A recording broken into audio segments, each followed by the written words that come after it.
Qual que é a sua definição de esquerda, direita e centro? Eu acho que depois que acabou a eleição, eu vi que o extremo realmente prejudica tanto de um lado quanto de outro, sabe? E a minha definição, eu acredito muito assim, não existe apenas uma vertente, porque tem tudo um pouco. Por exemplo, o liberalismo. Tem a questão do liberalismo econômico, mas aí se você pega o liberalismo econômico e coloca muito assim ao extremo, não fica tão legal, porque tem que ter também a política pública. Então eu acho assim, a social-democracia com uma pitada muito boa de liberalismo seria ideal, porque eu sou a favor ainda de ter a política pública, um pouco o assistencialismo tem que ter, no governo Bolsonaro teve, então, e ajudou muita gente. Então, acho que um misto disso aí, um governante que saiba para quem governar e também tenha políticas contrárias às do Lula, que, por exemplo, é taxa Shen, que prejudica todos nós.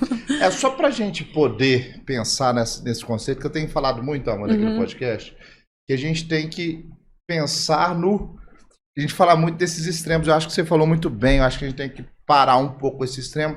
Quando a gente fala de conceito de esquerda e direita, se perdeu no Brasil, não tem nada a ver com esse conceito que tem no Brasil, que vem da Revolução Francesa, quando você teve a Revolução Francesa, que foi a mudança do regime absolutista de reis e rainhas para um regime burguês, né? E você tinha na Assembleia Nacional Constituinte da França, quando você começa a ter a democracia, as pessoas que se sentavam ao centro, à esquerda e à direita. Quem se sentava ao centro eram os moderados. Quem se sentava à direita é quem queria manter o status. E quem sentava à esquerda é quem queria transformar a sociedade. O conceito vem daí.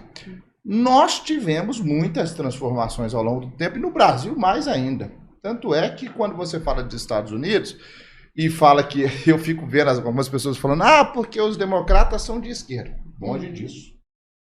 Os Estados Unidos não tem nada de esquerda, é um país extremamente liberal. Tem democratas de esquerda. Assim como tem republicanos de direita e os mais radicais. E eu vejo que você falou de erros e acertos dentro dessa guinada de parar com o extremismo. Você acha que o Brasil precisa disso, parar com esse extremismo? Eu acho que o brasileiro precisa refletir e falar, olha, a gente colocou tudo que tinha de ruim do país na presidência e nos ministérios. Porque, sinceramente, se o brasileiro com esse erro, né, não parar e refletir, realmente a gente vai daqui para pior. E o extremismo, ele divide as pessoas, né? Algumas pessoas têm que dividir mesmo, que tem gente que é melhor não conviver. Isso aí, vamos abraçar todo mundo, tem gente que não dá para conviver mesmo. Não dá para dar a mão para desequilibrar. Não dá. Mas, por exemplo, às vezes a pessoa é uma pessoa assim, mais tranquila, né? Mas ela pensa diferente de você, você pode convencê-la com bons argumentos, não falando assim, olha, eu não gosto do que você faz dessa forma. Então, eu acho que dá sim para ser menos extremista, porque eu fui para a porta do quartel quando acabou a eleição e eu vi... Eu não vi nenhuma notícia de você eu tirei foto e tal. E ali, assim, eu fui porque eu acreditei que poderia, sim, acontecer alguma coisa, né? Eu fiquei lá, tipo, 40 dias, não, fiquei uns 2 dias, assim, até... Quando eu vi que realmente nada ia mudar, que não ia ter como, aí eu saí. Mas falando assim, que eu vi ali um nível de extremismo também, que chegou a alucinação. Eu ouvi e vi ali alucinações propriamente ditas, né? Pessoas que estavam, assim, totalmente fora de si, né? E isso, do lado da esquerda, isso também existe, é o que mais existe. Mas do nosso lado, a gente tem que cuidar para que isso não aconteça. E se as pessoas falarem, gente, aquilo que aconteceu de grupos espalhando notícias que a gente viu que ele não tinha nada a ver com a realidade, entrou ali algumas pessoas, não todos, entraram ali num surto coletivo, e isso não é legal, porque aí falta estratégia. A partir do momento que você perde a razão, que você começa a entrar numa esfera, né, que não é ali a normalidade, você perde estratégias até mesmo de lutar contra aquele inimigo. Então a minha crítica é essa, não chegar num nível de extremismo em que você não aceita nenhuma verdade absoluta, a não ser a sua e a do seu grupo.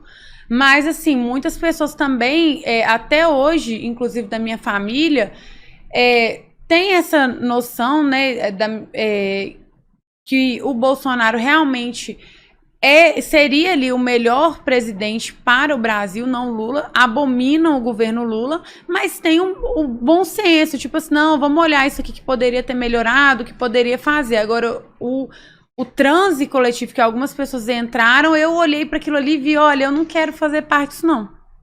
Tem uma pessoa falando o seguinte, antes de você falar, Zé, isso não sou eu que estou falando, é uma pessoa aqui. O extremismo de direita é o Rivotril. O extremismo de esquerda é a maconha.